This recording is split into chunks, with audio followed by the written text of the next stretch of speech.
Hi, and welcome to the show. You're listening to Linda Pinizzotto here at the Hayes FM, and the show is a condo expert. You know, I take a look at all of the different interesting things that are going on right now, and wow, we are overloaded. We've got metro links happening. We've got them wondering and scurrying around as to where they're going to get the funding. Municipalities are trying to take a look at different avenues to hit us with more taxes, and we're looking at a tremendous price tag. The issue of casinos just got thrown out in the downtown Toronto core.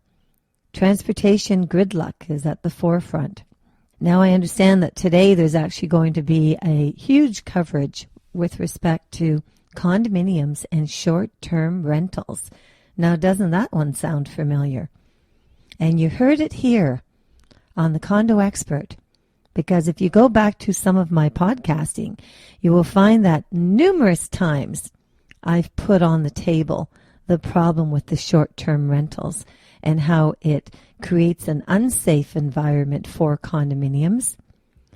And when condo owners feel that they're spending all this money to have security and protection and safety and records and management office as to who's living in the building and who's registered, lo and behold, we have the worldwide internet advertising dozens and dozens of companies, individual people who are now making their units available for a few days. 3 days, 4 days, 6 days, 8 days. Now, I don't know absolutely positive yet, but I do understand that it is highly possible that the city of New York has now banned short-term rentals in condominiums. And I would have to guess that the reasons behind that is strictly because of what I've just mentioned. I mean, you know, a condominium is a home. It's not a hotel. I don't know what the government was thinking when back in 2003 they agreed on legislative changes that would allow a builder to include transient rentals in a condo declaration. And as long as it's included in the declaration, it would be acceptable and deemed available to anyone that owns in that building. So I think, maybe we have to have our own investigation here in the province of Ontario and take a look at the pros and cons. And I can almost guarantee you that the cons are a lot higher than the pros, because the pros are not geared towards home ownership. They're geared towards short-term rentals for profit, and they're geared to filling a building. And even if that building has 10% or 20% or 30%, it is not the way that it should be. People should not be taking their units and allowing different parties to rent them for 2 days here and 5 days there. A group of guys want to come down for the weekend, party downtown, rather than getting into a hotel. Now they're going to use a condominium. What is that? It's certainly not what people expected when they bought a condominium. So we'll have to stay tuned to that one, because it's going to hit hard. And it certainly is a topic that I've put on the table at the Condo Act Review in the Ministry of Consumer Services, because it is a concern. And even if it's a short-term rental or a suite company, for instance, okay, these companies, if they don't find a tenant to satisfy the contract, they still have to pay the money because they have an obligation of the contract. So that means they would have to subcontract their agreement to another company, who most likely can subcontract to another company. So at the end of the day, which company was it that actually has the tenant in the building and oversees what's going on with that particular tenant? So, it's turned into a business, and probably a very lucrative business. And the question is, at whose expense? So please stay tuned, and if you hear more on this, email linda@lindapinizzotto.com. So Linda Pinizzotto, PINIZZOTTO.com. So we'll move forward on the topic I was looking at talking about today. Smoking. Smoking in homes reduces property values, reduces condominium values, creates a different environment within a condominium, and it no doubt affects the common elements of the building. There's been a lot of different surveys that have identified that homes that are occupied by very heavy smokers will affect the sale price. Now, last year, an elderly woman called me in, and I was supposed to go up to, or actually did go up to a condominium apartment up near the Bramalea City Center. And when I walked in, oh my God, speaking from a non-smoker. Now, I'm not a non-smoker in the sense where, did I ever smoke? No, I'm really not into it. But I don't have a problem with people if they want to smoke. That's their choice. It's their life. However, having said that, when I walked into this condominium apartment, I was floored. The walls were no longer white. They were like smoke tainted. The stickiness on the carpeting, the residue was awful. I went to take my shoes off and oh my God, I looked down and I thought, okay, that's not happening. I had to put them down immediately. This woman was in her early 80s and she smoked, admittedly, 1.5 to 2 packs a day. And most of the time, she did that in the condo. The doors, the colonial doors, which you see are generally white. Even when you buy them at Home Depot, they're white. Well, these ones were the same. The entire unit would have to be completely disinfected. And, you couldn't even paint on that surface. I mean, you literally would have to go out and get that kind of, there's a certain type of paint that you would buy if you want to cover crayons and, anything with a wax kind of finishing or maybe, some type of primers. You would have to go to that route through the entire unit before you could possibly bring it back to a half-decent state where you could actually live in there. But having said that, the ceiling was a popcorn ceiling, the stipple ceiling. So I don't know how you're going to be able to get that out of there. It almost got to a point where you may have to scrape it all out and maybe respray it. Because I think that if you had to put 1 or 2 or 3 coats of paint cosmetically, it would be an absolute mess. Now, getting away from the paint, of course, the unit was not tidy. It wasn't very clean, and it was a very, very difficult property to sell. You would have to certainly drop the price in order to accommodate the problem, and the problem being the condition. The unfortunate part is, there was a lot of space. It had a lot of space. It had good exposure. It was on a higher floor. But with these kind of negative impacts with respect to the condition and certainly the smoke, it's really unfortunate because the way the real estate market works, and as I've mentioned before, I've been a realtor since 1979, and I've seen it all. I mean, over the years, it was only a few years back where smoking was banned in corporate offices and actually was also banned in nightclubs and restaurants and so on.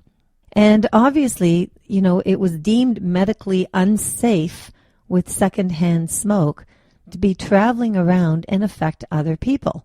Because if that wasn't the case, why was it banned?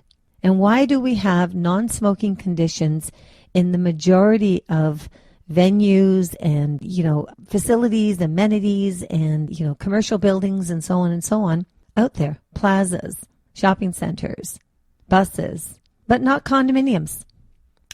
Now, I get it. If people own their own single-family home, they want to go in, they want to smoke until their heart's content. They affect themselves. It's their home. It's detached. Even the semis have a concrete wall between the two, but they don't share venting systems. They don't share fan coils and return air vents. They don't share common elements and hallways and elevators. So why on earth, when the no smoking rules came down, would our government not step forward and recognize that there's a whole other issue out there which relates to condominiums? If you yourself buy a condominium, and not only that, you have to think of health issues. There are people that are seriously allergic to smoke. So what do? if they live or buy a unit next door to a chain smoker. As I mentioned, the fan coil units are shared through the building. You have an individual one inside your unit, granted, but it's all in the main system. So, getting rid of foul odors through any kind of a multi-residential condo complex is not a cheap situation. It's not inexpensive. It's downright expensive. I had a conversation with a gentleman. He was telling me that in the nightclubs, they actually had to come because they couldn't get the residue out of the flooring. It was that difficult because the amount of smoke that was in the room, and as you realize, most nightclubs, the lighting is dimmed. So if you see it in the evening and, with special effects and lighting, it doesn't look too bad. It actually looks quite entertaining. But honestly, I would say to you, go back in the daytime. And in the daytime, you're going to see the wear and tear effects of dancing and so on. Like, for instance, scratches on the flooring. I've seen like nice hardwood floors and stuff. You'll see scratches. I will guarantee you that during the time that smoking was available in nightclubs, you could go back in the daytime to those clubs and you would see those effects. So is it costly? Absolutely. The Ontario real estate agents, we look at a number of different items, and we try to determine through survey processes of how things could actually damage value in properties. And I know that there was quotes that had suggested up to 30%. I think it really depends on how bad the whole situation is. But there was a survey that was sponsored by Pfeiffer Canada. And beside the obvious damages, which is what we talked about, the staining of carpets and the walls, the smell is one of the key things. And it is ridiculously hard to eliminate. And the biggest problem is it's not self-contained. It can't be self-contained because the complex is not self-contained. I know even in a lease, for instance, if I was to lease a property to someone, and all the time I put a comment in the lease stating that the tenant agrees that they are a non-smoker and that they will ensure that there is no smoking by any guests that come in the unit. Now, it's funny because if there's any damage to the unit and they are as a result of a tenant smoking and that clause has been put in the lease, then that tenant is liable. So, when they sign that lease and if they decide that they're not going to adhere to the lease, there could be ramifications as far as costs or a potential claim for eviction. Because, again, it's a measure of trying to protect the safe investment of a person's property. But people that smoke, and they have the joy of smoking, they don't look at whether or not they should be protecting their investment. Because as far as they're concerned, it's a lifestyle, and it's a lifestyle that they have chosen. What they're not thinking about is how much it hurts their neighbors, whether it's the people above them, beside them, below them, and how much damage that they're putting into the building. So, so it is definitely something to think about. And with all of these changes going on right now in the Condo Act, there's no question that this kind of issue needs to be brought to the attention and proper mandatory changes need to be made. Now, I know that there's a non-smokers' rights association, and generally what they do is they also carry on different types of studies and, and they will determine, say, for instance, an average cost that it may be for someone to actually clean up a very, smoke-infested condominium apartment unit. And I think, too, maybe it's a good idea to take a look at, Canadian fire marshals' comments and what the actual percentage, maybe a study needs to be done on how much fire safety is at risk. Because, these condominium insurance policies are getting higher and higher. And the deductibles are getting higher and higher. So maybe this is the right time for the province to come in and undertake some kind of research to get statistics on how many fires are started because of cigarette smoking. in particularly in condominium units. Because again, it's not just affecting one unit. So, if we talk about, and then too, I know that there's an issue all the time with regards to pets, and I know that there's restrictions in condominium buildings, and I know that, some people, in particular people that are not pet owners or people that favor pets in their lives, that can be an issue. But, pets are not, as far as looking after pets and maybe where they're doing their business around the facility, around the condominium, it would be decided that there should be an open space area for the pets, and they can mandate different restrictions on the size of the pets. But there hasn't been any health reports out there that have suggested that there's any problems other than the fact that you may not like pets. It's not a hazard. Smoking is a hazard, and it's been proven to be a hazard time and time again, even to the point of the smoking cartons suggesting exactly how dangerous it is to be smoking. But again, it's a choice, and I'm not telling you don't smoke. I'm not telling you how to run your life.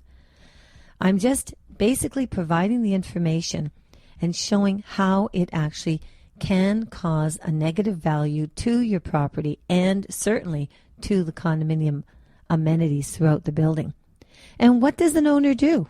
If an owner feels that they have a smoking problem in their unit because of an adjoining unit, what do they do? We've had reports continuously from owners who are so frustrated, they've notified the board of directors, and the board of directors have done absolutely nothing. But in fairness to the board, how can they stop someone from smoking in their unit when there is no guidelines? Now, there is a section in most condominium declarations documents that states an owner's safe enjoyment of their home. So now, if you talk about a safe enjoyment of their home, I guess you could really there could be a gray area there where you'd consider that, smoking is not compliance to being safe, a safe enjoyment.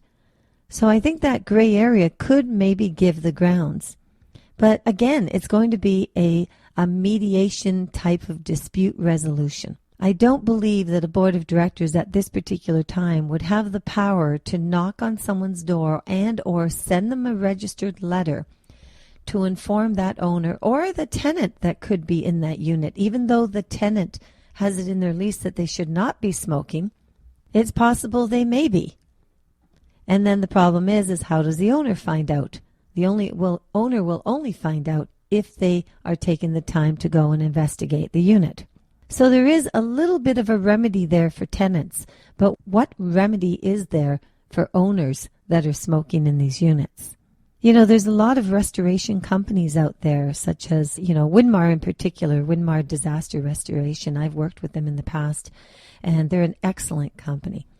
And, there's so many different environmental solutions that can be offered. I mean, they have all sorts of type of cleaning devices to release the smell, especially, anything that I know that household products such as vinegar, that might help minor problems in and around, or maybe baking soda might be another one. I know a lot of people take baking soda and they put it inside their fridges and so on.